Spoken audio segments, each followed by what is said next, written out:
एक सुपरस्टार? बहुत ups and downs के साथ ये जर्नी रही है और काफ़ी फिल्में कर चुका हूँ ये छोटे से अंतराल में। और मुझे बस ये रहा है कि प्यार का पंचनामा मेरी पहली फिल्म थी। उसके बाद बहुत सारी फिल्में की, पंचनामा 2, सोनू टीटू भी आई। सोनू टीटू में बहुत ज़्यादा प्यार मिला। एंड उसके बाद भूल भुलैया 2, भूल भुलैया 3 अभी जो रिसेंटली इतनी बड़ी सक्सेस हुई हमारी। सो मैं बस बहुत ऐसा फील करता हूँ कि कहीं न कहीं ऑडियंस को ही थैंक करता हूँ, जिस तरीके से फैन्स ने, ऑडियंस ने अभी तक मुझे प्यार दिया है। एंड आई होप कि अगली भी फिल्में जो करूँ उसमें इतना प्यार मिले। बट भूल भुलैया 3 ने जिस तरीके से इस दिवाली पे रिकॉर्ड ब्रेकिंग सक्सेस पाई है, उसके लिए मैं बहुत ज़्यादा शुक्रगुज़ार हूँ ऑडियंस का और फैन्स का। एंड या बस जर्नी ऐसी चलती रहे। तो भूल आपने भुलैया जो कैरेक्टर निभाया है जी। वो आपने जो निभाया है उसमें कितना जो है फीलिंग उसमें दिया है और कितना मेहनत किया? बहुत फीलिंग दिया सर उसमें। और क्योंकि रू बाबा का जो कैरेक्टर है वो भूल भुलैया 2 में पहली बार इंट्रोड्यूस हुआ था। एक तरीके से ओरिजिन हुआ था उनका भूल भुलैया में रू बाबा का। एंड वापस से भूल भुलैया 3 में आ रहा था उसी कैरेक्टर को लेकर। लेकिन नई दुनिया में कहीं ना कहीं थोड़ा सा नए किरदार भी आ रहे थे और उनके साथ ये कैरेक्टर को मेरे को प्ले करना बहुत पसंद है, रू बाबा का कैरेक्टर। तो सेकंड टाइम जब मैं ये वापस से प्ले कर रहा था तो मुझे बड़ा मज़ा आया, क्योंकि कॉमेडी सीन्स तो करता रहा हूँ लेकिन साथ साथ horror scenes mixed with comedy, वो मुझे भूल भुलैया 2 में भी बहुत मज़ा आया था और अभी इसमें भी ये करके मज़ा आया। आर्यन, भूल भुलैया 2 से भूल भुलैया 3 कितनी अलग?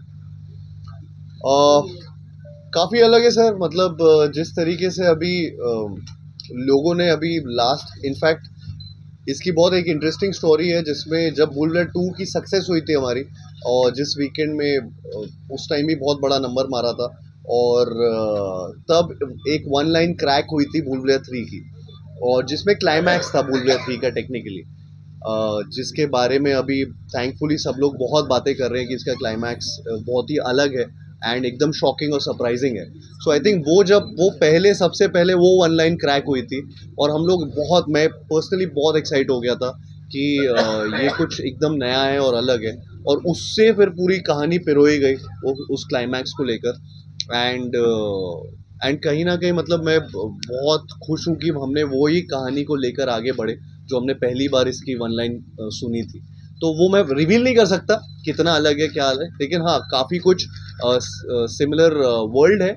लेकिन देर इज़ ऑफ कोर्स नए सिचुएशंस है, नए नए हॉरिफिक जंप स्केयर है। एंड आपको क्लाइमैक्स का आधा घंटा या 40 मिनट का जो पूरा वो सीक्वेंस है, वो बहुत लोगों को सरप्राइज या शॉक कर रहा है। माधुरी जी के साथ काम करके कैसा लगा? और बहुत बहुत बढ़िया लगा। मतलब माधुरी जी और विद्या जी के साथ काम करके अगेन वो वेटरन्स हैं और जिस तरीके से उनसे आज तक मैं खुद बहुत प्रभावित रहा हूँ उनके काम को देखकर। तो पहली बार लाइव एक्सपीरियंस कर रहा था वो चीज़, तो मेरे लिए बहुत ही लर्निंग और साथ साथ मुझे एक्चुअली ऐसा लग रहा था मैं अपने कॉलेज के दोस्तों के साथ, उनका ऐसा स्वभाव रहता है, तो उनके साथ जब काम कर रहा था तो ऐसा लग रहा था कि विद्या जी भी पूरे टाइम कुछ ना कुछ बोलती रहती हैं, माधुरी जी भी ऐसे ही। तो वो दोनों के साथ काम कर रहे हैं, सीखने का भी बहुत मौका मिला, लेकिन साथ साथ बहुत अच्छी हम लोग की एक कामराडरी, एक फ्रेंडशिप हुई इस पूरे फिल्म मेकिंग प्रोसेस में। और एंड ये बहुत मेरे लिए बहुत बड़ी अपॉर्चुनिटी थी इनके साथ काम करने का। लगे इस फिल्म को बनाने में कितनी दिन शूटिंग की? सर एक्चुअली ये बहुत फास्ट हुई ये फिल्म। मैं नंबर ऑफ डेज एग्जैक्ट नहीं बता पाऊंगा, लेकिन ये बता पाऊंगा कि भूल भुलैया 2 को ऑलमोस्ट 2 साल ही हुए थे। ये फास्टेस्ट सीक्वल है किसी भी फिल्म का जो किया गया हो कभी भी, बिकॉज आमतौर पर आप देखते हैं कि सीक्वल बनने में बहुत टाइम जाता है, उनकी स्टोरीज क्रैक करने में बहुत टाइम जाता है। हम लोग भी रेडी नहीं थे जब भूल भुलैया 2 जब रिलीज़ हुई थी, तो हमें भी नहीं पता था कि हम 3 इतनी जल्दी बनाएंगे, लेकिन वो स्टोरी एकदम से क्रैक हो गई और एंड सडनली उस पर काम चालू हो गया। इनफैक्ट अभी हम नवंबर चालू है, हमने इसका शूट ही इसी साल चालू किया था और इसी साल में हमने रिलीज़ भी कर दी। और हमने दिवाली डेट लेकिन उसी टाइम से सोचा था, क्योंकि दिवाली एंटरटेनर है, उस तरीके की फिल्म है। लेकिन ये फास्टेस्ट फिल्म है, one of my fastest film too, मतलब कि from thought process to release.